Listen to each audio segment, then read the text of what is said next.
Paz do Senhor Jesus, irmãos, tudo bem com vocês? Eu estou aqui na casa do irmão Pedro, estou no Rio de Janeiro. Nós vamos fazer um estudo juntos hoje das duas casas de Israel e do filho perdido.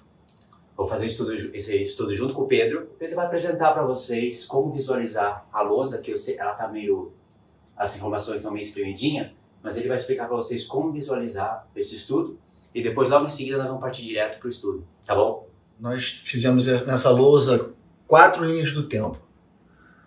A primeira linha do tempo está em azul aqui, é para mostrar os 4 tempos em que o reino de Deus ele é dividido. Ele começa mostrando a união, a separação antes das nações, as 10 tribos das nações e as 12 tribos reconstituídas de novo, unidas na restauração do reino. Uma linha do tempo para falar dos tempos da separação e da reunião das 12 tribos de Israel.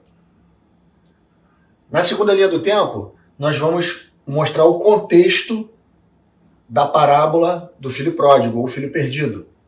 Aqui a gente vai falar das 2 parábolas em que Jesus conta antes de contar a parábola do filho perdido e todas as revelações que estão envolvidas nessa linha do tempo.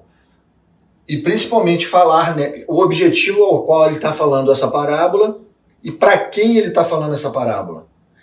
O objetivo dessa parábola é levar o público-alvo dela a 2 coisas: arrependimento e misericórdia.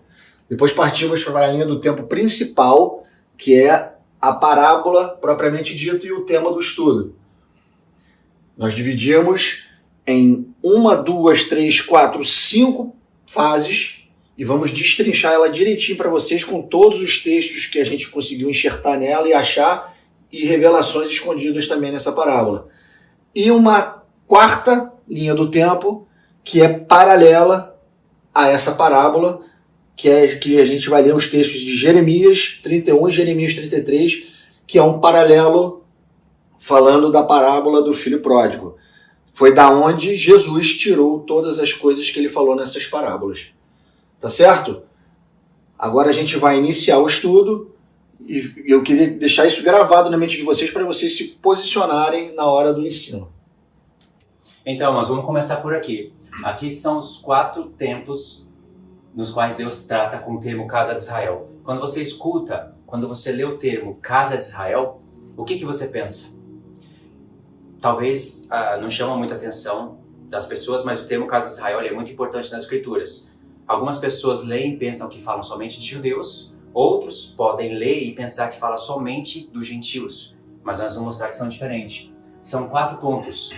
No primeiro, vai falar das 12 tribos unidas, como era no princípio, antes da divisão do reino. No segundo ponto, Deus vai tratar o termo Casa de Israel, ele vai ser direcionado a 10 tribos somente, que é no tempo da divisão do reino, ponto-chave para se entender as Escrituras. Quando Deus divide o reino no tempo de Salomão, 10 tribos, aí o termo Casa de Israel passa para as 10 tribos. Mas aqui ainda não está em mistura com os gentios. Depois vocês vão ver que esse termo, as 10 tribos, ou seja, a Casa de Israel, Deus passa a usar esse termo para as nações. É preciso do contexto para você compreender isso. E o 4º ponto é onde Deus usa o termo Casa de Israel, como era no princípio, só que aqui agora os gentios entram no reino de Deus e formam as 12 tribos de Israel. São 4 pontos. E aqui tem alguns versos que a gente separou para a gente ler para vocês. O Pedro vai ler aqui 1 Samuel 7, verso 2 e 3. Diz assim: Sucedeu que desde aquele dia a arca ficou em Quiriat-Jearim, e tantos dias se passaram que chegaram a 20 anos, e toda a casa de Israel dirigia lamentações ao Senhor. Falou Samuel a toda a casa de Israel, dizendo: Se é de todo o vosso coração que voltais ao Senhor, tirai dentre vós os deuses estranhos e os astarotes, e preparai o coração ao Senhor, e servi a Ele só, e Ele vos livrará das mãos dos filisteus. Percebe? Apareceu 2 vezes o termo casa de Israel. 2 vezes. E está falando das 12 tribos. Tem vários textos no livro da lei, são 6 ou 7 exemplos. A gente separou só um. Tem mais 2 aqui que depois vocês podem ler, se vocês quiserem. O outro se encontra em Oséias, capítulo 1, que é um profeta-chave para compreender esse estudo das 2 casas de Israel. A gente já tem estudo nos 2 canais, no canal ID, do irmão Pedro, no meu canal e no canal do irmão Israel também. Aqui é só para puxar o estudo para vocês compreenderem. Aqui o termo casa de Israel já vai ser usado da divisão do reino. Casa de Israel não vai ser mais as 12 tribos, vão ser 10 tribos somente. Diz assim, ó, Oséias 1, 6 e 7. Tornou ela a conceber e deu à luz uma filha. Disse o Senhor a Oséias, põe-lhe o nome de desfavorecida, porque eu não mais tornarei a favorecer a casa de Israel para lhe perdoar. Porém, da casa de Judá me compadecerei e os salvarei pelo Senhor, seu Deus, pois não os salvarei pelo arco, nem pela espada, nem pela guerra, nem pelos cavalos, nem pelos cavaleiros. Viu? Casa de Israel e casa de Judá. Aí já é a divisão do reino. Mas aqui a casa de Israel está sendo o termo, Deus, o próprio Deus passou esse termo para as 10 tribos, mas ainda não tem mistura. Eles ainda estão, está dividido entre Judá e Samaria, mas ainda eles não foram cativos, não foram espalhados entre as nações. Agora o terceiro ponto é onde Deus já usa o termo, se bem que vai aparecer o termo Efraim, vocês já sabem, né? Efraim é o cabeça das 10 tribos, agora já entre nas nações. O Pedro vai ler o Oséias 8, 8 e 9. Isso. Israel foi devorado, agora está entre as nações como coisa de que ninguém se agrada, porque subiram a Assíria, o jumento montês anda solitário, mas Efraim mercou amores, ou pagou amores, ou como esse termo mercou é pagar, como se estivesse pagando a uma prostituta pelo seu amor. Foi o que Efraim fez nas nações, ele se prostituiu com as nações. Aí não apareceu o termo casa de Israel, apareceu o termo Israel. Mas precisa do contexto para você compreender que Deus não está falando de Judá aqui, ele está falando de Israel. Nesse profeta, em outros também, mas esse em destaque, às vezes vai aparecer o termo Israel em contraste com Judá.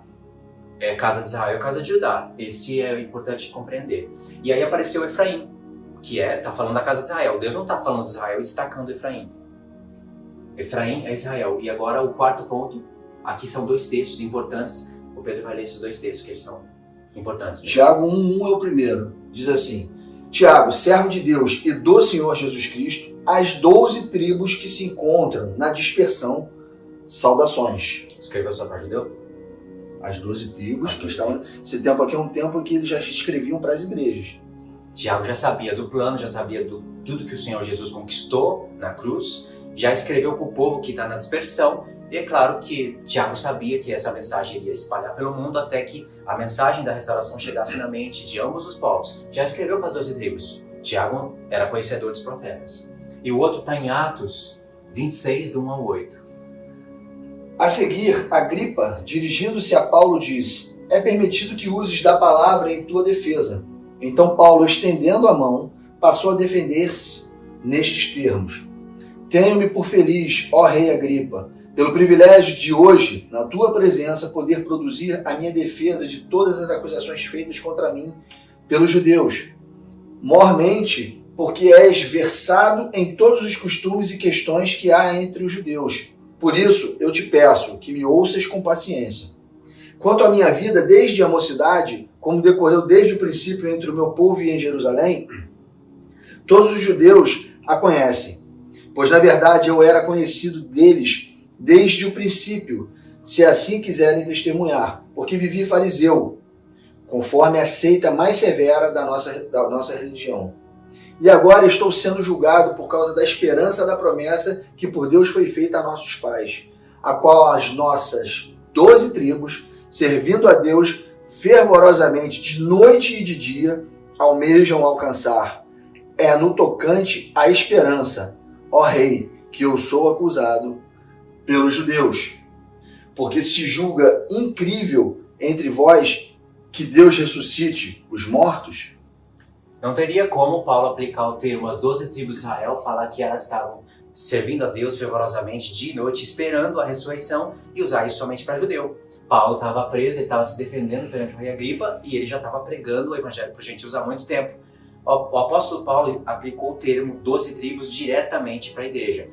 Eu sei que isso pode parecer comum para muitas pessoas que interpretam que a igreja são as 12 tribos, mas é importante você conhecer qual é o caminho, os planos que Deus usou para ele aplicar o termo as 12 tribos à igreja. Existe um caminho, e esse caminho muda toda a história. Não é apenas espiritualizar e compreender, porque tem pessoas que não conhecem as duas casas de Israel, não conhecem a parábola e se realmente interpreta o termo casa de Israel para a igreja. O Pedro vai explicar aqui para vocês agora essa parte que é mais complicada. Então, olha só. Antes de entrar na parábola, que todo mundo conhece, uma parábola bem conhecida chamada parábola do filho pródigo, e o termo pródigo significa o filho que gastou, o gastador. A gente conhece o conteúdo da parábola e sabe que ele gastou o que o pai deu para ele como herança, a parte que lhe cabia. Mas a gente vai ver que esse termo ele é meio controverso e não faz sentido quando a gente analisar o contexto da onde vem essa parábola. Então essa linha vermelha aqui do tempo que a gente fez é para mostrar o contexto ao qual Jesus Cristo falou a respeito dessa parábola. Ele vinha falando de parábolas até chegar na parábola do filho pródigo. Mas antes, ele estava reunido com um público. E esse público começou a murmurar coisas a respeito de Cristo, de Jesus, que estava ali com eles. E essas pessoas eram publicanos, pecadores, fariseus e escribas. Judeus da época, que estavam rodeando a Cristo. Jesus estava se referindo diretamente a publicanos e pecadores, enquanto fariseus e escribas estavam também no mesmo ambiente, murmuravam dizendo que ele tinha com publicanos e pecadores. E Jesus Cristo, aproveitando esse cenário, proferiu essas 3 parábolas.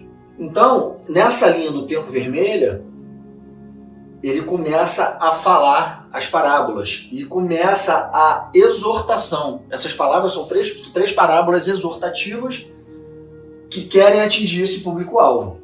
É o objetivo das parábolas. O objetivo delas. Público-alvo. E o que contém, qual é o conteúdo? Porque parábola, quando a gente fala de parábola, a gente tem que lembrar que toda parábola tem uma moral da história. A moral da história dessas 3 parábolas envolve arrependimento e misericórdia, ao qual o público-alvo tinha publicanos e pecadores, ao qual essa parábola tinha a ver com arrependimento, e fariseus e escribas, cumpridores da lei, sacerdotes, que eram apenas cumpridores, mas não tinham misericórdia. Jesus está querendo ensinar a respeito dessas coisas através dessas parábolas. Não pode pegar essa parábola do filho perdido e isolar ela apenas, porque ela é uma parábola inteira. A ovelha perdida, a dracma perdida e o filho perdido, ou o pródigo, é uma imensa parábola, na qual Jesus Cristo dividiu em 3 momentos. E é isso que a gente vai ler agora. E vocês vão ver que toda essa parábola, todas essas 3 parábolas, elas apontam para as 2 casas de Israel. Existem nessas parábolas setas, cartazes, nos apontando para essas coisas. E eu queria que vocês percebessem isso e que foi uma coisa maravilhosa desse estudo que a gente conseguiu conectar pela graça de Deus. Eu vou pedir o Luiz para ler aqui para mim a ovelha perdida. Já está aqui. Preste atenção no contexto primeiro. A gente vai começar lendo aqui, ó, 15:1, para vocês verem o que estava cercando, o cenário que estava em volta de Jesus Cristo. Aproximavam-se de Jesus todos os publicanos e pecadores para o ouvir, e murmuravam os fariseus e os escribas, dizendo: Este recebe pecadores e come com eles. Então lhes propôs Jesus esta parábola: Qual dentre vós é o homem que, possuindo 100 ovelhas e perdendo uma delas, não deixa no deserto as 99 e vai buscar a que se perdeu até encontrá-la? Achando-a, põe sobre os ombros, cheio de júbilo, e indo para casa, reúne amigos e vizinhos, dizendo: Alegrai-vos comigo, porque já achei a minha ovelha perdida. Digo-vos que assim haverá maior júbilo no céu por um pecador que se arrepende do que por 99 justos que não necessitam de arrependimento. Queria chamar a atenção nessa parábola para alguns pontos. Primeiro, o número de ovelhas. Ele tinha 100, separou 99 no deserto e foi buscar uma perdida. 100 menos 1, 99. Mas grava o todo, 100. Outra coisa que eu queria chamar a atenção nessa parábola. Quando ele recupera essa ovelha perdida, e ele vem jubiloso. E no final da parábola, ele fala que há júbilo no céu quando um pecador se arrepende. O pecador se arrependendo, tem júbilo no céu. São 100 ovelhas e uma volta.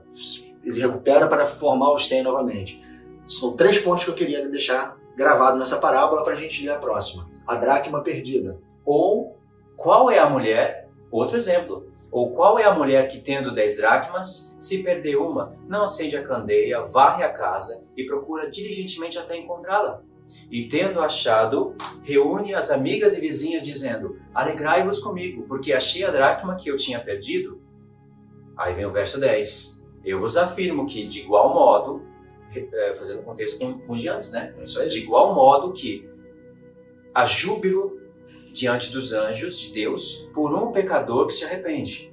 Olha só, ele só muda o pano de fundo da parábola, mas a moral da história continua sendo a mesma. Um pecador se arrependendo, com júbilo no céu. Agora ele só usa o termo júbilo no céu para alegria diante dos anjos. Só que tem uma coisa interessante aqui. São 10 agora. E uma se perde. Eram 100, se perdeu uma e voltou. Recuperada. Eram 10 dracmas, se perdeu uma, foi achada, formou o todo de 10 novamente. Você consegue entender que esses números não são por acaso? Eles estão apontando para aquela primeira explicação que o Luiz deu aqui, que quando houve divisão no reino de Deus, ficou 10 tribos no norte e 2 no sul. As 10 tribos do norte são a casa de Israel e, profeticamente falando, Efraim como cabeça. Você vê que isso não é coincidência, são cartazes, são placas apontando para as duas casas, especificamente para a casa de Israel, o reino dividido. Isso vai tomando cada vez mais sentido. 10 dracmas, no contexto que vocês vão ver, vocês vão ver que o número 10 não foi escolhido aleatoriamente. A gente estudando as parábolas, a gente chegou... E aí, quando a gente vai estudando e a gente vai percebendo, a gente foi levado a uma outra parábola que não está aqui no contexto dessas parábolas, mas ela vem um pouquinho depois, que é a parábola dos leprosos, dos 10 leprosos, que está em Lucas 17, dos versos 11 ao 19. Eu não vou ler, se os irmãos quiserem, os irmãos leiam em casa. Mas essa parábola fala de 10 leprosos que Jesus encontrou quando ele cruzava por Samaria. E ele cura esses 10 leprosos e fala para eles, vão lá no templo e cumpram a lei. Só que apenas um volta. E esse um era samaritano. E esse justamente é que Jesus Cristo, ao olhar para ele, fala, justo o estrangeiro que retorna. Irmãos, 10 foram curados, 10 partiram, um retorna, e justo o samaritano. Os irmãos sabem que Samaria é capital de Efraim? Justo o samaritano, o estrangeiro, o efraimita é que volta. Todas essas parábolas ao qual Jesus Cristo fala, ele está se referindo ao que volta como efraimita, não na literalidade da parábola. Você não vai ler isso, mas você vai perceber nas entrelinhas que isso são setas mostrando para o Reino do Norte. Outra coisa importante, que eu quero agora, voltando para o contexto aqui dessa linha do tempo vermelho que antecede a parábola que a gente vai estudar, é que essa ovelha perdida, nesse contexto dessa parábola, ela está perdida fora. Como assim? Ele pega a 99, guarda no deserto e vai buscar fora do deserto a que está perdida. Essa está fora. Na parábola da dracma perdida, esta mulher, ela perde a dracma dentro de casa. Vai cair justamente no filho perdido. Ele está preparando, Jesus está preparando nesse contexto aqui, o que ele vai falar na parábola do filho perdido. Ele está falando para o filho que está fora e está falando e tratando também para o filho que está dentro. Ambos estão perdidos. Isso é uma grande revelação, porque quando a gente lê a parábola do filho pródigo, parece que o que ficou está certo e o que saiu está errado. A gente tem que corrigir isso na nossa cabeça, porque essa parábola é contexto dessas duas aqui. E nessas duas aqui, os dois estão perdidos. Só que está um dentro de casa, que é a dracma, e o outro fora do deserto. E aí Jesus Cristo entra na parábola. Somente Jesus poderia construir uma parábola dessa, porque ela é toda baseada nos profetas. Tem um profeta de destaque, mas somente o Filho de Deus, um homem cheio dos profetas, poderia formular uma parábola dessa e deixar uma mensagem incrível para os nossos tempos, uma mensagem de restauração. Pode ser simplificado e pode ser muito aprofundado. É isso daqui que a gente está tentando fazer hoje. É incrível, você fica muito admirado pelo Senhor Jesus quando você entende as palavras dele pelos profetas. Isso é tremendo. Eu vou ler a parábola do filho perdido, porque não tem sentido essa parábola ser chamada de filho pródigo, porque quando você lê as duas outras, ele se refere a uma ovelha perdida, a uma dracma perdida, e aqui o tempo todo, a gente vai ver no texto, ele fala que o filho está perdido. Então a epígrafe dessa parábola, ela deveria ser o filho perdido, para completar o contexto ao qual Jesus Cristo estava falando. Isso está escrito. Isso que é interessante. Está escrito essa expressão. Filho pródigo realmente não faz sentido. Isso é epígrafe colocada por uma pessoa que não entendeu o contexto geral e mesmo assim precisaria de tudo isso que vocês estão vendo aqui, dos profetas. Antes da gente começar a ler, eu queria só elucidar uma outra questão a respeito de como é empregada essa parábola nos contextos hoje da igreja. As pessoas usam muito essa parábola para falar do filho que se perdeu, ou seja, de um cristão que se afastou da igreja e está retornando. Olha só, meus irmãos, a palavra de Deus, ela é viva, é eficaz e é espírito.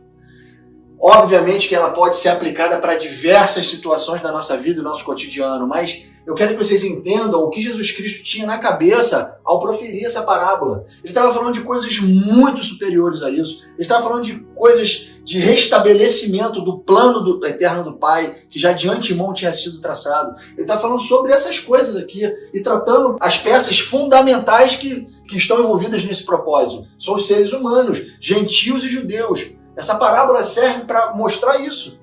O plano de Deus sendo executado através dos seres humanos na Terra. É isso que ele está tratando aqui. Tratando o que deve ser corrigido nos seres humanos para que o plano do Pai seja executado. Eu vou ler a parábola aqui então para vocês verem. Lucas 15, a partir do verso 11, diz assim: continuou. Olha só que é o contexto das outras duas parábolas. Ele não parou. Essa palavrinha pequena chave. Continuou. Continuou. Ele continuou a falar com aquele público-alvo que ele estava falando lá desde o início. Certo homem tinha 2 filhos. Olha só. 2 filhos. O mais moço deles disse ao pai: Pai, dá-me a parte dos bens que me cabe. E ele lhe repartiu os haveres. Passado não muitos dias, o filho mais moço, ajuntando tudo o que era seu, partiu para uma terra distante e lá dissipou todos os seus bens, vivendo dissolutamente. A palavra dissolutamente significa desregradamente, sem princípio nenhum. Depois de ter consumido tudo, sobreveio àquele país onde o garoto estava, o mais moço, uma grande fome. E ele começou a passar necessidade. Deus começou a tratar com esse menino. Então ele foi e se agregou a um dos cidadãos daquela terra. E este o mandou para os seus campos guardar porcos. Ali desejava ele fartar-se das alfaborras, das lavagens que os porcos comiam. Mas ninguém lhe dava nada. Começou a passar fome. Então, caindo em si, disse: quantos trabalhadores de meu pai têm pão com fartura, e eu aqui morro de fome. Levantar-me-ei e irei ter com meu pai. Deus tratou, fez ele passar por necessidades, fez ele pensar na vida, e agora ele levanta e vai ter com o pai arrependido. Levantar-me-ei e irei ter com meu pai, e lhe direi: Pai, pequei contra o céu diante de ti. Na primeira parábola, o júbilo era no céu, na ovelha perdida. Na segunda parábola da dracma perdida, o júbilo era no céu. Aqui, ele peca contra o céu. Até destaque aqui, ó. Pequei contra os céus. É a frase-chave. É a frase-chave. Para você ver a conexão entre as parábolas. Ele peca contra o céu. Ele precisa se arrepender perante o céu. Isso liga as parábolas. Exatamente. Você tem a conexão das três. Ele fala: Pai, pequei contra o céu e diante de ti. Só que ele não está falando isso para o pai, ele está pensando em falar ainda. Já não sou digno de ser chamado teu filho. Trata-me como um dos teus trabalhadores. Tomou coragem e foi fazer o que ele estava pensando. E levantando-se foi para seu pai. Vinha ele ainda longe quando seu pai o avistou e, compadecido dele, correndo, o abraçou e beijou. E o filho lhe disse: Pai, agora ele está colocando em prática o que ele pensou. Pai, pequei contra o céu e diante de ti. Já não sou digno de ser chamado teu filho. O pai, porém, disse aos seus servos: Trazei depressa a melhor roupa, vestiu, pondo-lhe um anel no dedo e sandália nos pés. Trazei também e matai novilho cevado, comemos e regozijemo-nos, porque este meu filho estava morto e reviveu. Estava perdido e foi achado. E começaram a regozijar-se. Ora, o filho mais velho estivera no campo, e quando voltava, ao aproximar-se da casa, ouviu a música e as danças. Chamou um dos criados e perguntou-lhe o que era aquilo. E ele lhe informou: Veio teu irmão. O teu pai mandou matar o novilho cevado, porque recuperou com saúde. E ele se indignou e não queria entrar. Saindo, porém, o pai procurava conciliá-lo. Mas ele respondeu ao seu pai: Há tantos anos que te sirvo, sem jamais transgredir uma ordem tua, e nunca me deste um cabrito sequer para alegrar-me com os meus amigos. Vindo, porém, esse teu filho, que desperdiçou teus bens com meretrizes, tu mandaste matar para ele o novilho cevado? Então lhe respondeu o pai: Meu filho, tu sempre estás comigo. Tudo o que é meu é teu. Entretanto, era preciso que nos regozijássemos e nos alegrássemos, porque este teu irmão estava morto e reviveu. Estava perdido e foi achado. A parábola, ela restaura um reino de consciência. Isso é tremendo. Qual a conexão? Agora nós vamos pegar a parábola e vamos, passo a passo, mostrando as relações que elas têm com os profetas, com o que Jesus, da onde Jesus tirou as coisas para proferir essa parábola. E vocês vão ver as duas casas de Israel aqui nesses textos. Vocês vão conseguir entender quem é o filho mais moço, vocês vão conseguir entender quem é o filho mais velho, o ciúme que existia entre eles. Essa parte do ciúme é tremenda também. Poxa, muita novidade Deus deu pra gente. Ontem a gente estudou 5 horas. 5 horas. 5 horas a gente estudou isso. Foi alegria do início ao fim. Foi muito bom. Irmãos, essa parábola do filho perdido, ela começa de uma maneira que a gente nunca tinha parado para pensar. Um filho está saindo de casa e nunca foi explicado para nenhum de nós a razão disso está acontecendo. Parecia simplesmente que o garoto encheu o saco de estar ali, pegou as coisas dele e foi embora viver a vida. Irmãos, não é isso. Foi Jesus que criou essa palavra. Foi o Filho de Deus que criou essa parábola. E ele usou expressões, a gente até destacou aqui, que está nos profetas. Ele construiu, ele fez uma compilação dos profetas, destacou Jeremias e construiu isso. É claro que vai estar escondido coisas lá nos profetas. E aí então a gente vai começar. A gente dividiu essa parábola, conforme a gente já havia explicado, em 5 partes. 5 partes a gente dividiu essa parábola e vamos começar a explicar ela pela primeira parte, que é o marco dessa primeira parte, é a partida do filho moço.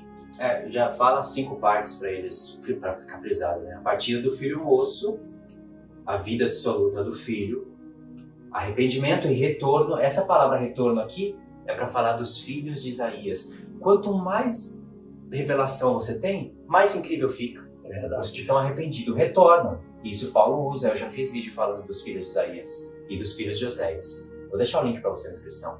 Aí tem a inveja de Judá e o regozijo da família no céu. São 5 pontos que a parábola, que a gente dividiu a parábola. Pode ser menos, você pode fazer até mais. Dividimos assim para ficar melhor para explicar. Ficar mais didático. Olha só, o primeiro ponto, a gente fala da partida do filho moço. O filho sai por livre e espontânea vontade e por coisas que a gente encontrou na palavra, por motivos que a gente encontrou na palavra, mas foi uma escolha dele sair da presença do pai e ir viver a vida. Em Jeremias 3, de 8 a 11, Deus pega o momento em que o filho mais moço, Efraim, vai para as nações e lhe dá a carta de divórcio. Veja bem, a carta de divórcio, ela era dada para a mulher e a mulher levava o que ela tinha para levar. Principalmente a sua vida e o direito de poder se relacionar com outras pessoas, porque aquela carta lhe garantia todos os bens para poder ter uma nova vida. Foi o que o pai fez com o filho. Lhe deu uma carta de divórcio, lhe deu uma autorização para sair, que foi os seus bens, para ele viver a vida dele conforme ele escolheu fazer. Em Jeremias 3, de 8 a 11, fala isso. Diz assim: quando, por causa de tudo isto, por ter cometido adultério, eu despedi a pérfida Israel e lhe dei carta de divórcio. Vi que a falsa Judá... Então Judá, Efraim é o filho moço. Judá é o outro filho. E a palavra diz que a falsa Judá, sua irmã, não temeu, mas ela mesma se foi e se deu à prostituição. Você vê que existem aqui um filho que parte e um filho que fica. Mas para Deus, os dois estão errados. Só mudou a figura. São 2 filhos, 2 irmãs, 2 casas, 2 reinos, Efraim e Judá. Só muda os termos, mas a ideia toda é a mesma. Você vê que nos profetas, a gente escolheu um texto de Jeremias, e Jeremias é importantíssimo para você entender essa parábola do filho perdido, que é nesse momento, quando o filho parte, Deus usa em Jeremias a mesma conexão para falar da carta de divórcio para a casa de Israel, Efraim. Certo? O segundo ponto da parábola é a vida dissoluta do filho, a vida desregrada do filho. E aí quando a gente vai para Oséias... Quando Jesus criou essa parte da parábola, ele tinha mais ou menos esses textos na mente. Em que ponto dos profetas isso se encaixaria? Oséias 4, 16 a 19. Diz assim: como vaca rebelde se rebelou Israel, será que o Senhor o apacenta como um cordeiro em vasta campina? Óbvio que não. Efraim está entregue aos ídolos, é deixá-lo. Tendo acabado de beber, eles se entregaram à prostituição. Os seus príncipes amam apaixonadamente a desonra. O vento os envolveu nas suas asas e envergonhar-se-ão por causa dos seus sacrifícios. A gente botou aqui também outro texto importantíssimo. Esse é importante. Para falar desse momento da vida dissoluta dos filhos. Você vê aqui que o filho sai, o pai não impede, deixa ele se embriagar e se prostituir com as nações, isso realmente acontece na parábola, e deixa ele voltar arrependido, ele quebra a cara. No verso 19 é bem claro, quando ele fala: os ventos os envolveu nas suas asas e envergonhar-se-ão por causa dos seus sacrifícios. Esse filho não se envergonha num dado momento dessa parábola, foi o que o desperta para voltar. A vergonha, a fome. Ele reconhece que no reino do pai dele, os empregados comiam bem. E ele se envergonha de estar num lugar que nem lavagem de porco ele recebia. É isso que atina a consciência dele para voltar arrependido também. Então, Oséias 8, de 8 a 9, que é o outro texto-chave para a gente entender. Oséias 8, de 8 a 9. Diz assim, lê aí, não está fazendo nada? Israel foi devorado, agora está entre as nações como coisa que ninguém se agrada. Porque subiram à Síria, o jumento montês anda solitário, mas Efraim mercou amores. A gente chegou a ler esse texto aqui quando Nessa falou parte aqui, eu da mistura das nações, aqui é de novo. A vida dissoluta do filho o levou a se misturar com outras pessoas. E Oséias 8, 8, 9 está falando exatamente desse momento. A vida dissoluta do filho. Agora vem o outro ponto. Você vê que o profeta Oséias está sendo destaque agora. Depois vai virar o jogo. Depois o Jeremias vai passar a ser destaque. Exatamente. Você vê que Jesus ele pega para fazer essa... Foi o que o Luiz falou há um pouco tempo atrás. Ele pega uma compilação dos profetas para montar essa parábola. Essa parábola é a parábola-chave, mas de antemão ele fala duas para dar contexto. É tremenda essa parábola aqui. Agora a gente vai falar da terceira parte, que é o arrependimento e o retorno. É o tratar de Deus com esse filho. E a gente vê Oséias 2, bota aí, tá aí já? Oséias 2, 6, 7, e está em Oséias 14, 1. Oséias 14, de 1 a 4 e 8 a 9. A gente vai ler primeiro Oséias 2, 6, 7. Portanto, eis que cercarei o seu caminho com espinhos, e levantarei um muro contra ela, para que ela não ache as suas veredas. Ela irá em seguimento dos seus amantes, porém não os achará. Buscá-los-á, sem contudo os achar. Então dirá: irei e tornarei para o meu primeiro marido, porque melhor me ia então do que agora. Você vê, aqui a metáfora... Caiu em si, né? Ele caiu em si. Deus dificultou a vida e ela relembrou da vida que ela tinha com o primeiro marido. Foi o que trouxe à mente dela o arrependimento para voltar para o primeiro marido. Exatamente o que aconteceu no início da parábola.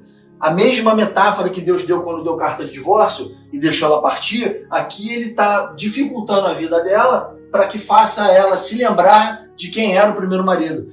Na parábola é igualzinho. O pai deixa ir e o filho se perde nas nações, se perde na vida, passa por situações de revés e volta a se lembrar da condição boa que ele tinha com o pai e retorna. É paralelo, só muda o pano de fundo. Só faz sentido para quem conhece as duas casas de Israel. Se não falar, tá forçando a barra, era filha, agora é esposa, não tem nada a ver uma coisa. São metáforas, irmão. Vocês têm que entender o que passa na cabeça de Deus. Isso é claríssimo quando você conhece as duas casas. Agora é o 14, né? Oséias 14, 1 e 4, depois 8 e 9. Volta, ó Israel, para o Senhor teu Deus, porque pelos teus pecados tem caído.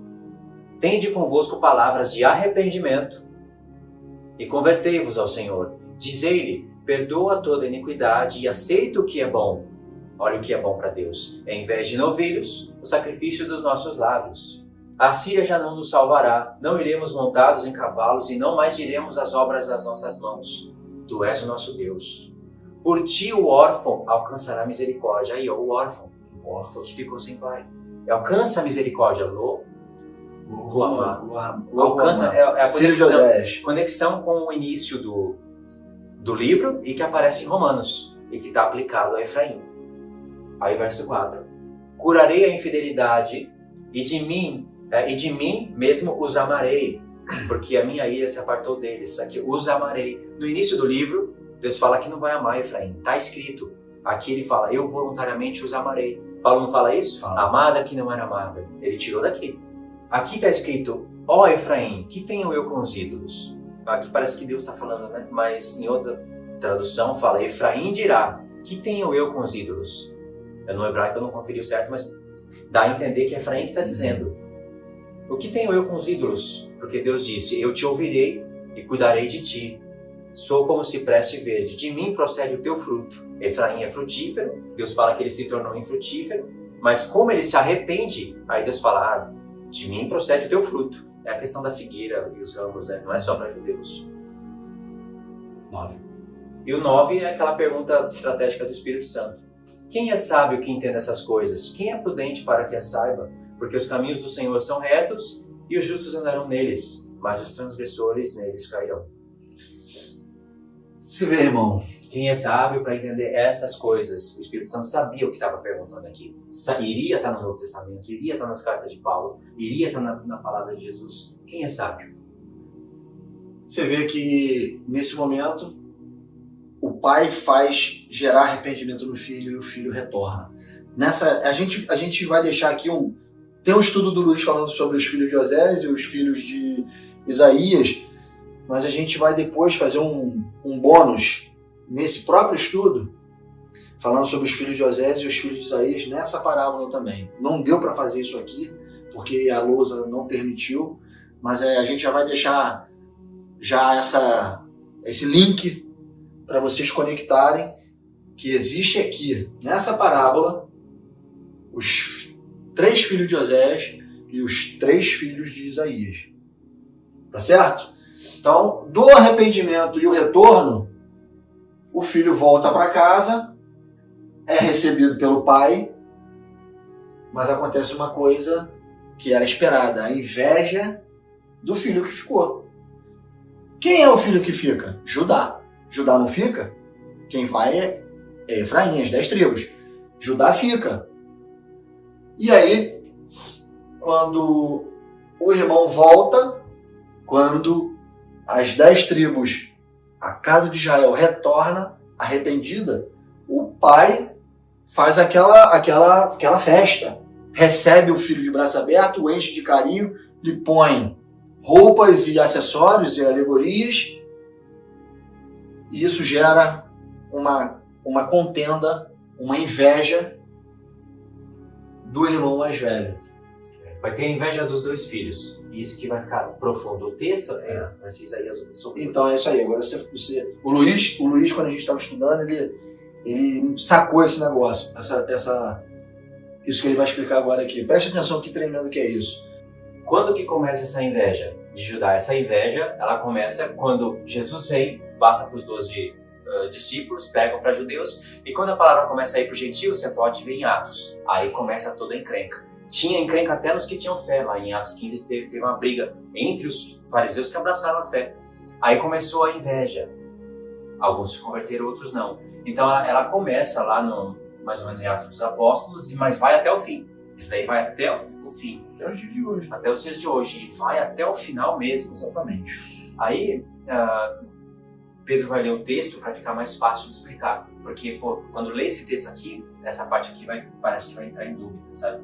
Aí que vai ser revelado o mistério que o Pedro falou no início. O motivo do filho mais moço ter saído. Existe um motivo. Jesus deixou isso, ele não ia dar tudo assim, né, de mão beijada. Na verdade, ele deu. Depois que você entende tudo, você fala, meu Deus, Jesus deu pra gente uma revelação. É tremendo esse pedaço aí, presta atenção aí. Isaías 11, de 6 a 16. O lobo habitará com o cordeiro, e o leopardo se deitará junto ao cabrito. O bezerro, o leão novo e o animal cevado andarão juntos, e um pequenino os guiará. A vaca e a onça pastarão juntas, e as suas crias juntas se deitarão. O leão comerá palha como boi, criança de peito brincará sobre a toca da áspide, e o já desmamado meterá a mão na cova do basilisco. Verso 9. Não se fará mal nem dano algum em todo o meu santo monte, porque a terra se encherá do conhecimento do Senhor, como as águas cobrem o mar. Naquele dia recorrerão as nações à raiz de Jessé, que está posta por estandarte dos povos. A glória lhe será a morada. Naquele dia o Senhor tornará a estender a mão para resgatar o restante do seu povo, que for deixado, da Assíria, do Egito, de Patros, da Etiópia, de Elão, de Sinar, de Amate e das terras do mar. Levantará um estandarte para as nações, ajuntará os desterrados de Israel e os dispersos de Judá, recolherá desde os 4 confins da terra. Afastar-se-á a inveja de Efraim. Ué, não é Judá que tem inveja? E agora? Se Efraim e Judá o texto que remonta o que a gente está falando, o filho pródigo, por que a inveja aqui dá para Efraim? Aqui que a gente teve grande luz. No começo teve dúvida. Verdade. Vamos continuar. Afastar-se a inveja de Efraim, e os adversários de Judá serão eliminados. Efraim não invejará a Judá, e Judá não oprimirá a Efraim. Então existia uma inveja de Judá, primeiro, uma inveja de Efraim sobre Judá, mas também existia uma opressão de Judá em Efraim. Aqui Jesus está falando que vai acabar, que está em Efésios 2, vai acabar com isso daí. Não vai existir um muro de divisão. Antes, verso 14, antes voarão para sobre os ombros dos filisteus ao ocidente, juntos despojarão os filhos do oriente, contra Edom e Moabe, lançarão as mãos, e os filhos de Amon lhe serão sujeitos. O Senhor destruirá totalmente o braço do mar do Egito, e com força do seu vento moverá a mão contra o Eufrates, e, ferindo-o, dividi-lo-á em 7 canais, de sorte que qualquer o atravessará de sandálias. Haverá caminho plano para o restante do seu povo, que for deixado da Assíria, como houve para Israel no dia em que subiu da terra do Egito. Então você vê aqui o ponto principal desse texto que a gente leu de Isaías 16 é mostrar que existia uma inveja prévia de Efraim em Judá. E que existia uma opressão de Judá e Efraim. Quem tem irmão aqui sabe o que está sendo colocado nessa parábola. Existe entre irmãos, você querendo ou não querendo. A gente não é irmão, a gente tem isso aqui entre a gente. Não é irmão de carne, mas é irmão de espírito. A gente tem isso entre a gente. Mas olha só, aqui eu estou falando dos irmãos de carne. Você acha que um irmão mais novo normalmente não admira um irmão mais velho? E se você não tiver cuidado nisso, essa admiração se torna inveja. E você não sabe que o irmão mais velho, por ser um irmão mais velho, oprime o irmão mais novo? Pressiona, cobra dele, faz ele trabalhar. Pega um copo d'água para mim. Pô, eu tive irmão, não tenho irmão. Você explora o irmão mais novo. E isso pode ser interpretado como uma opressão. Essa foi a razão pela qual o irmão mais moço saiu de casa. Ele primeiro tinha inveja do irmão mais velho e o irmão mais velho o oprimia. Ou você acha que por um simples momento da vida ele acorda com vontade de sair de casa e sai simplesmente? Não. Você tem que... Foi quando o Luiz, lendo esse texto de Isaías 11, a gente procurando os textos dos profetas, ele teve luz sobre isso. E eu falei, caramba, isso é uma tremenda revelação, porque ninguém fala sobre isso. Ninguém mostra que existia uma razão prévia para o filho mais moço sair de casa. O ponto-chave é o templo. Simplesmente o templo. Quando dividiu o reino, 10 tribos, 2 tribos, Deus escolheu Judá, escolheu a casa de Davi, o templo ficou lá. Eles teriam que ir lá adorar. Lembra que Jeroboão reuniu tudo ali, queria batalhar contra Judá e Deus dá um basta ali? Essa inveja já dá para ver lá em, acho que é 1 Reis. Já dá para ver lá que Jeroboão queria tomar o reino todo para ele. Mas Deus não quis, ele dividiu, ele deixou lá em Jerusalém, o ponto de adoração. O templo estava lá. Efraim ficou com inveja. Efraim, cabeça das 10 tribos, casa de Israel, ficou com inveja. E isso fica mais claro. Em João 4, você vai ver que Jesus era necessário ele passar por Samaria. Lá vai ter a mulher samaritana. Na conversa que Jesus vai ter com ela, ela vai usar expressões mais ou menos assim. Pô, você vai me dar água da vida? Porque ele lembra da questão da água da vida, né? Água viva. Ele fala, ela pede água para ele fala que aquela água ela voltaria a ter sede, mas a água que ele daria para ela, nunca mais ela teria sede, né? Fluiria dela rios de água viva. Aí ela usa expressões, nosso pai Jacó. Então, ali vai aparecer José, Jacó. Então ela fala, nosso pai Jacó, sabe? Ela usa expressões que, se não fosse válida essa expressão, Jesus ia falar, peraí, teu pai Jacó, você é gentil. Teu pai Jacó como? Mas você se lembra? Quando Jacó cruza as mãos nos filhos de José, lá em Gênesis, ele dá a primogenitura para Efraim e coloca Efraim como seu primogênito. Ela não está errada, a mulher samaritana. Ela é filha de Jacó. Porque Jacó colocou Efraim como primogênito, como cabeça das 12 tribos, no lugar de... Qual o primeiro filho? Esqueci. Manassés? Não. Mas o primeiro filho das 12. Rubens. Ele coloca. O que é curioso nesse texto, são várias coisas interessantes, mas o que é curioso é que ela fala, o Messias, quando ele vier, ele nos falará todas essas coisas. Porque ela falou, uns dizem que é em Samaria o lugar de adorar, outros dizem que é em Jerusalém. Até que Jesus fala, veio a hora e chegou, que os verdadeiros adoradores vão adorar o Pai em espírito e em verdade. Mas ela falou algo curioso. Ela falou, quando o Messias vier, ele vai nos falar.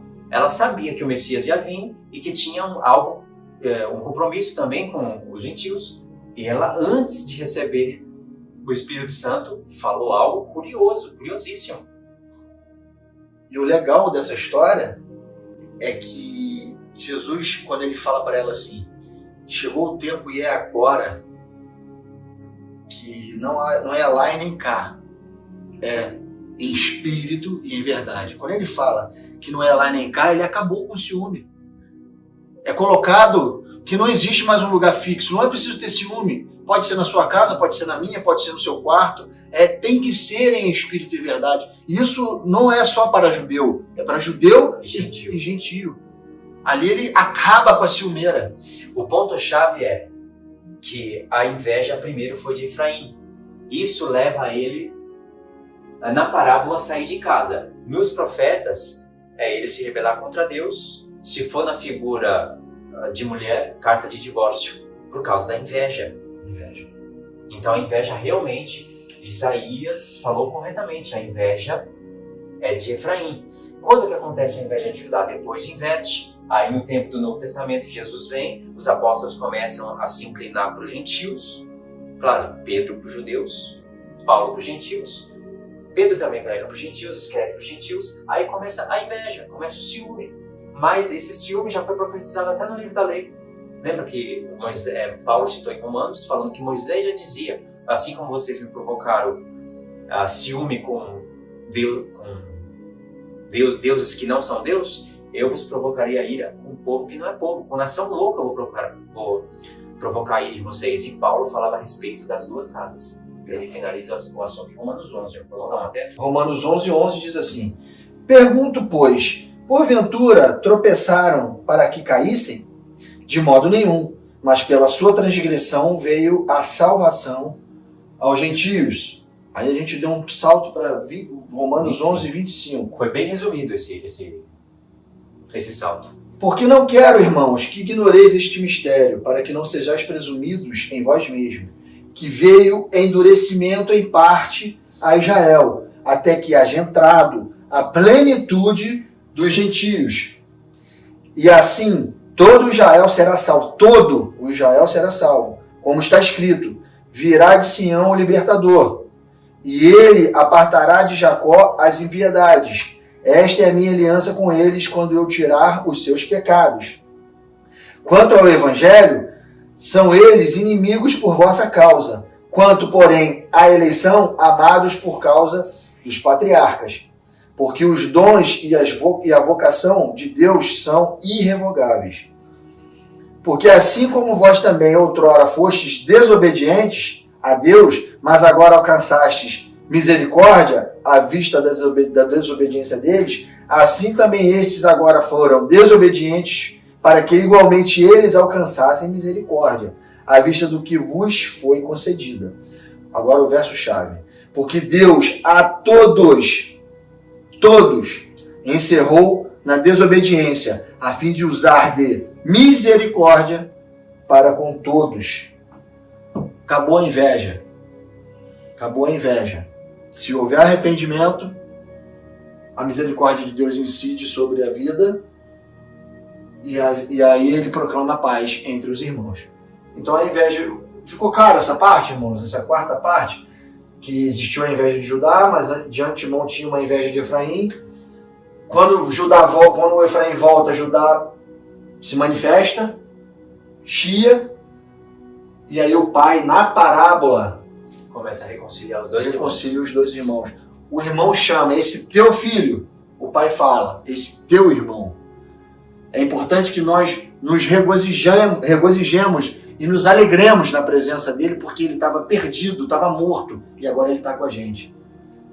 Você vê que, nas entrelinhas dessa parábola, quando a gente fala aqui no contexto da ovelha perdida e a dracma perdida, que dois estão perdidos. Tanto o que está fora, que expressou o seu sentimento e a sua vontade e colocou em prática e foi embora e levou o que tinha para levar, e o outro que fica, que tem o mesmo pensamento do que foi, mas fica porque quer fazer a vontade do pai, mas na verdade o que ele queria de verdade era fazer o que o outro irmão fez, sair e ir embora, mas ele fica achando que está enganando o pai.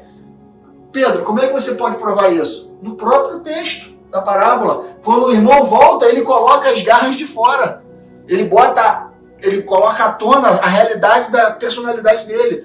Ele joga na face do pai. O senhor não me deu nem um novilho para comemorar com meus amigos? E para esse que gastou o teu dinheiro todo, você dá tudo isso? Existe misericórdia nesse irmão? Existe misericórdia em Judá? Olha para quem Jesus está falando na parábola. Fariseus e escribas.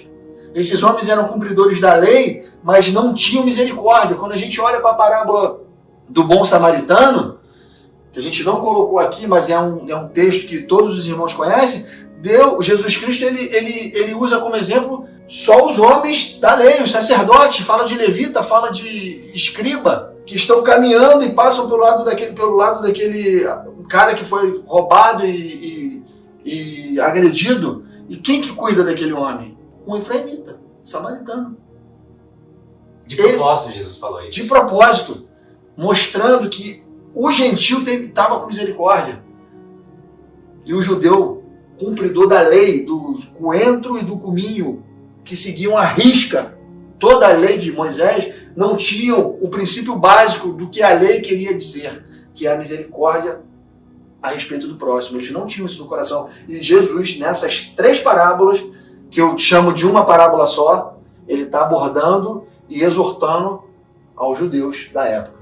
Jesus, sendo judeu, na parábola do samaritano, Samaria aponta para Efraim, que aponta para as 10 casas, e cai aqui. Mas na parábola, dá a entender que ele se coloca como samaritano, sendo judeu. O bom samaritano, ele entrega a pessoa ferida, dá o que é necessário e fala, se te faltar alguma coisa, quando eu voltar, eu te restituo. Nessa hora, Jesus Cristo, ele está unindo as 12 tribos nessa parábola. Essa não foi a condição para a vida eterna? Foi. Um pergunta para ele, o que eu faço para ter a vida eterna? E Jesus dá um exemplo. Faz isso e você vai viver. Eles sabiam na prática. Nessa parábola do bom samaritano, ele pergunta o que é preciso para fazer. Quem é o meu próximo? Jesus Cristo dá o exemplo. Na vida dele. E se coloca como gentil, porque para Jesus Cristo, aquele corpo que está nele é de judeus e gentios, não é só de judeus. Ele se coloca, ele mostra o seu lado gentio, e usando a misericórdia como exemplo. E aí chegamos aqui na quinta parte da parábola, que é o regozijo da família, ao qual o pai, ele abraça os 2 filhos, explica para o outro que tudo que ele tem é dele também, e que ele devesse se alegrar e regozijar, porque aquele irmão dele estava perdido e voltou, estava morto e reviveu. E isso aqui, meus irmãos, nessa parábola a gente consegue entender que o pai é Deus e os filhos são a casa de Israel unidas. Aqui essas expressões que falou no começo, júbilo no céu, alegria diante dos anjos, pequei contra os céus. O pai está ensinando que nem foi o Pedro que viu isso daqui. Isso daqui foi o Pedro que viu. Ele explicou muito bem. O filho não está em alegria, mas na parábola é para ter alegria diante dos. Essa alegria é no céu. O pai ele está falando, meu filho, ele termina a parábola assim: era necessário que regozijássemos.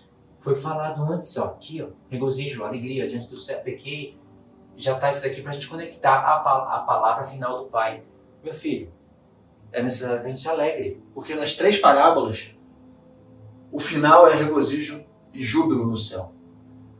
O céu aqui estava na terra, nessa parábola. No pai e nos 2 filhos. As 2 casas de Israel. Agora, o que se passou na cabeça do nosso Senhor Jesus Cristo para ele aplicar essa parábola nesse devido tempo? O que ele pensava, da onde ele buscou essas informações para montar essa história. E essa é a parte mais tremenda desse estudo, irmão. Se você, assim, já está cansado de assistir um pouco, dá uma pausa aí no telefone, no computador, vai beber uma água, toma um café e volta atento, porque aqui é a revelação dessa história. E essa é a linha do tempo final. É a quarta linha. Em 4 pontos, né? Deus das 12 tribos. Aqui tem essa frase. O preto significa? A parábola. Essa parábola aqui do filho perdido. E o vermelho é o que tem no profeta. O pai ouviu de longe se me deixou ver. Arrependimento, choro e súplicas. E aqui a nova aliança, em Jeremias 31. Irmão, isso aqui é lindo. Isso aqui é tremendo. Eu vou assim, no início de Jeremias, ele fala no início que ele é o Deus das 12 tribos, né? Isso é em Jeremias 31 que fala isso? 31. É onde a gente marcou. Deus ele já começa, Jeremias 31, falando que sou Deus das 12 tribos. Ele não é Deus só de Judá ou Deus só da casa de Israel com cabeça Efraim. Ele é Deus das 12 tribos. Aqui, ó, no verso 1 diz, naquele tempo, é tipo, naquele tempo, que tempo? É um tempo em que ele diz, serei o Deus de todas as tribos e elas serão meu povo. Justo no profeta, ele já armou aqui o texto, já vai falar das 2 casas mais pra frente. Aí depois tem o verso... A partir do verso... de 3 ao 9. A partir desse verso 3, se você pegar a parábola do filho perdido a partir do verso 20... e Jeremias a partir do verso 3, se você colocar os 2 textos dali para frente, Jeremias 3 em diante e Lucas 15, 20, você vai ver um paralelo. Vai sair isso daqui, ó. Parece um evangelho, parece que Jeremias vira um evangelho sinótico. E você vai começar a enxergar a parábola do filho perdido dentro de Jeremias. Foi da onde Jesus tirou toda essa história. Vamos lá. Do 3 ao 9. Jeremias 31, de 3 a 9. Eu vou ler do 3 ao 9 direto, aí depois você frisa. Tá bom. Ó, de longe se me deixou ver o Senhor, dizendo, com amor eterno eu te amei, por isso com benignidade te atraí. Dá vontade de até parar aqui agora já, né? Ainda te edificarei e serás edificada, ó Virgem de Israel. Ainda serás adornada com os teus adufes e sairás com o coro dos que dançam. Ainda plantarás vinhas nos montes de Samaria, plantarão os plantadores e gozarão dos frutos. Cada palavra aqui não é à toa, porque haverá um dia em que gritarão os atalaias na região montanhosa de Efraim. Por que tem aparecido Efraim aqui? Levantai-vos e subamos a Sião, ao Senhor nosso Deus. Efraim não foi rejeitado? Porque assim diz o Senhor, cantai com alegria a Jacó, exultai por causa da cabeça das nações, proclamai, cantai louvores e dizeis, salva, Senhor, o teu povo, o restante de Israel. Aqui, ó, restante. É o que Paulo usa em Romanos. Um resto voltará. Eis que eu os trarei da terra do norte e os congregarei das extremidades da terra. E entre eles também os cegos, os aleijados, as mulheres grávidas, as de parto. Da onde saem as coisas que Jesus fala? E em grande congregação voltarão para aqui. Ó, um resto voltará. Virão com choro e com súplicas os levarei. Guiá-los-ei aos ribeiros de água, por caminho reto em que não tropeçarão. Porque eu sou um pai para Israel, Efraim é o meu primogênito. Que show, que show. Irmãos, vocês conseguiram ver grande parte dessa parábola agora nesse texto de Jeremias 31, de 3 a 9? Irmãos, é tão tremendo isso. A conexão do que está escrito na parábola no verso 20, o pai o viu de longe. E no verso 3, de longe se me deixou ver. É um momento em que o filho está voltando de longe e o pai está o vendo de longe. O que acontece depois disso na parábola? O pai o recebe, o abraça, lhe fala palavras de carinho e lhe adorna com vestimentas e com uma nova aliança, uma aliança no dedo. Nova aliança. O filho volta a... O que é preciso para você entrar na nova aliança? É preciso arrependimento. O filho volta arrependido e o pai coloca uma aliança no dedo dele, lhe coloca a sandália nos pés e lhe dá uma roupa nova. Irmão, você consegue entender o que está sendo dito nessa parábola? E depois ele coloca dentro de uma festa com um novilho e muita música, e muita festividade, e muito regozijo, o que será que o pai está fazendo com o filho? Colocando ele aonde? O que vocês entendem sobre isso? O que a gente acabou de ler em Jeremias 31, de 13 a 9? O pai colocando o filho na bodas. Vocês estão entendendo isso, meus irmãos? É uma coisa tremenda. Algo complicado, lindo, mas tem que ser explicado agora mesmo. O filho perdido, ele volta arrependido, e o que fica é o que fica com inveja, e o que dentro estava perdido, como dracma, né? A dracma perdida. Exatamente. Ficou, mas estava perdido. O filho, quando ele volta segundo o coração do pai. Não sou digno de ser chamado teu filho. Não sou digno de ser chamado teu filho. Ele fala, meu filho, nasceu segundo o coração do pai. Quem é que está nascendo segundo o coração do pai? O filho que está representado em Efraim. Aqui fala, Efraim é o meu primogênito. Sim, Jesus é judeu, começou com judeu, os apóstolos começaram, mas na massa, o próprio povo judeu não aceitou na massa. Agora, se olha em proporção, os gentios nasceram primeiro. João mesmo fala, ele veio para o que era seu. E os seus não o receberam. João é judeu. João não sabia de Atos 21, milhares de judeus que haviam crido em Jesus, no ministério de Tiago? Sabia. Mas ele fala, ele veio para que eram seus e os seus não receberam. Mas todos quantos os receberam, Deus lhe deu poder de ser chamado filhos de Deus. Olha só, Efraim volta arrependido, primogênito, nasce como primogênito. Pai, eu não sou digno de ser chamado teu filho. Nesse momento ele se achava órfão.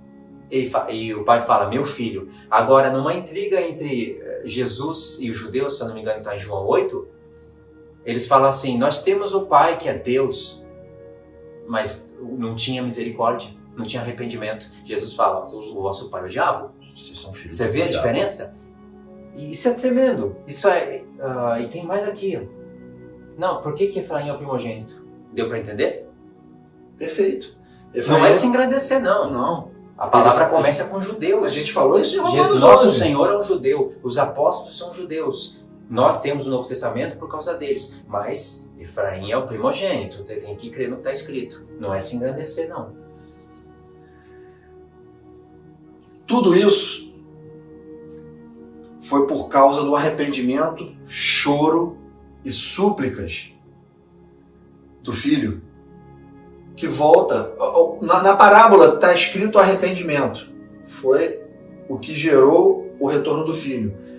Em Jeremias 31 está choro e súplicas.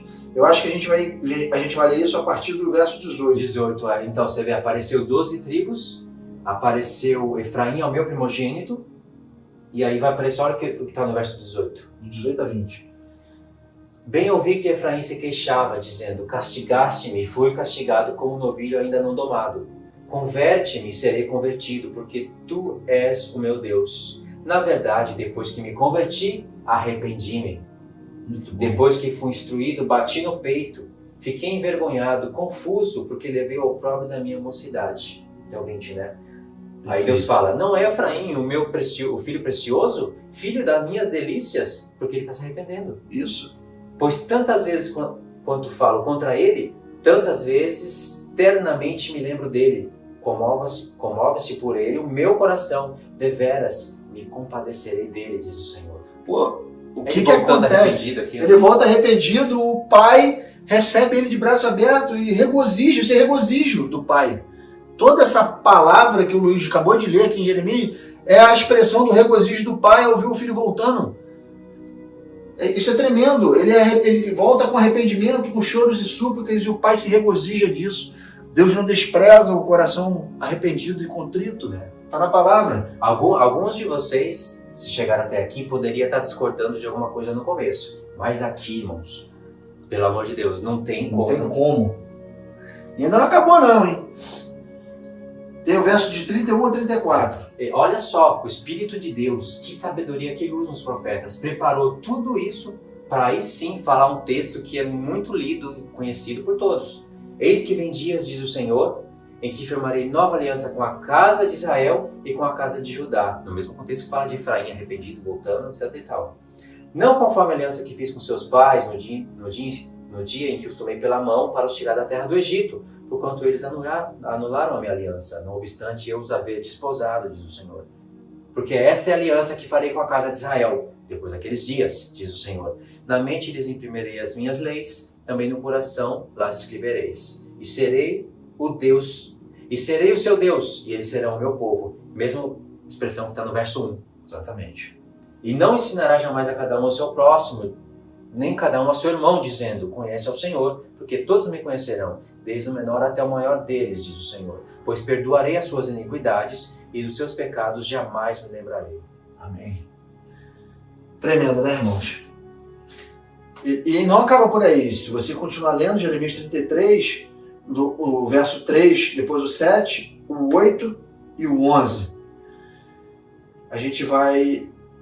Vai ler? Vai ler. Jeremias 33, 3. Lê aí. Depois a gente finaliza aqui. Vou ler rápido. É conexão, é muito importante, ó. Invoca-me e te responderei. Anunciar-te-ei coisas grandes e ocultas que não sabes. Restaurarei a sorte de Judá e de Israel, e os edificarei como no princípio, Judá e Israel. Por isso que separamos esse texto. Como no princípio, 12 tribos. 12 tribos, legal isso daí. Ó, purificá-los-ei de toda a sua iniquidade com que pecaram contra mim, e perdoarei todas as suas iniquidades com que pecaram e transgrediram contra mim. Aí o verso 11. A voz de júbilo e de alegria. Ó. A voz de noivo e de noiva. Noivo e noiva. Bodas. A voz dos que cantam. Festa. Cantam. O que eles cantam? Rendei graças ao Senhor dos Exércitos, porque Ele é bom e porque a sua misericórdia dura para sempre. Tem no Salmo isso. E os que trazem ofertas de ações de graças à casa do Senhor. Porque restaurarei a sorte da terra como no princípio, diz o Senhor. Tremendo. Irmãos, coisas grandes e ocultas. É isso daqui, ó. Tem uma coisa que você leu aí agora, no finalzinho. Deixa eu ver se eu acho aqui. Isso aqui já é um outro estudo, mas eu queria frisar aqui uma coisa que a gente não tinha pensado. A voz do noivo e a voz da noiva, e a voz dos que cantam. O que será que eles cantam? O cântico. Eu tinha pensado nisso daí. Você tinha pensado? Ele sempre fala isso. Eu tinha pensado em falar. Que cântico é esse que eles cantam? Talvez se o Pedro se lembra, não falei nada. É o cântico, irmãos. Tem um cântico que vai ser cantado lá no final. O cântico de Moisés e do Cordeiro. É lindo, a gente vai fazer um estudo sobre isso, se Deus permitir. Irmãos, vocês entenderam tudo isso? Entenderam que no final o filho é colocado no dedo uma aliança, a melhor roupa, sandália nos pés, e que eles entram numa festa onde há cânticos, acabamos de ler? Que festa é essa? Que roupa é essa que é preciso ter de antemão para poder entrar nessa festa? O pai bota no filho arrependido. Não quer dizer que ele não vai botar no outro, porque quando o outro é exortado pelo pai a exercer a sua misericórdia, ao receber o irmão que chegou, Judá se converte. Recebe e forma as 12 tribos, porque não entra nas bodas só as 10 tribos. Entram as 12 restauradas. Com roupa nova, anel no dedo e sandália nos pés, que é o Evangelho de Cristo. Na boca e na mente. Parece que isso daqui é tudo. Aqui são 2 filhos, mas tem mais uma outra parábola que fala: um certo homem tinha 2 filhos. Para você ver que não é invenção. Ah, verdade, é Mateus. É Mateus? Vamos buscar aqui. Caramba, a gente não pode esquecer, rapaz. Aqui, ó, Mateus 21, 28. E o que vos parece? Tremendo. Um homem tinha 2 filhos. Como é que começou a parábola? Um homem tinha 2 filhos. Começou igualzinho. Um homem tinha 2 filhos. Chegando-se ao primeiro, disse: filho, vai hoje trabalhar na vinha. Ele respondeu: sim, senhor. Porém não foi. Dirigindo-se ao segundo, disse-lhe a mesma coisa. Mas este respondeu: não quero. Depois, arrependido, foi. Aí Jesus disse: qual desses 2 fez a vontade do Pai? Disseram: o segundo. Disseram, ele está falando com os judeus, o segundo. Jesus declarou: em verdade vos digo que publicano e meretrizes vos precedem no reino de Deus, porque João veio a vós outros no caminho da justiça e não acreditastes nele, ao passo que publicanos e meretrizes creram. Vós, porém, mesmo vendo isto, não vos arrependeste. Olha o que ele queria, arrependimento. Verdade. Afinal, para acreditardes nele. Aí, 2 filhos. Pode explicar. Igualzinho. 2 filhos. O que o primeiro filho, o pai propôs? Vai para a vinha? É vinha, não é? Não, o primeiro disse: eu vou, eu faço. Mas não foi. Quem é esse filho? Judá. o que tinha vontade, o que ele fez, na verdade? Foi desobedecer. Ele falou para o pai que ia cumprir a lei, mas ele não cumpriu lei nenhuma. Ele agradou o pai com a fala de dizer que queria, mas no fundo ele não fez. Quem é mais sincero? Esse ou o outro que quando o pai falou faz, vai para vir, ele fala não vou fazer. Esse é o filho mais moço nessa parábola aqui.